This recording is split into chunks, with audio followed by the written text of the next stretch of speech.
Pinaiimbestigahan na rin ng Department of Justice o DOJ ang Tanimbala scam sa Ninoy Aquino International Airport. Ito ang balita ni Roderick Mendoza. Isang team ng mga investigador mula sa NBI ang inatasan ng DOJ na mag-imbestiga sa mga insidente ng Tanimbala sa NAIA.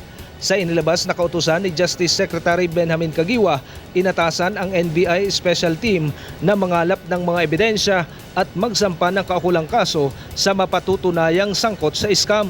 Ang gusto namin kasi dito, we have a comprehensive investigation and we get full facts of what exactly is happening dun sa mga incidents na yan.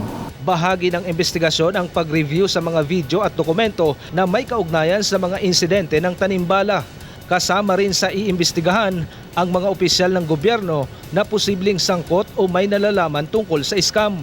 Initially, syempre, all of those that are involved in those operations will be investigated.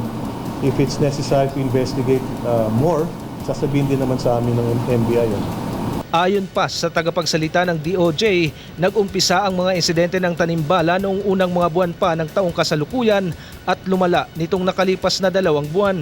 Iniulat anya ito sa kanila ng mga otoridad kaya iniutos ng DOJ ang hiwalay na investigasyon.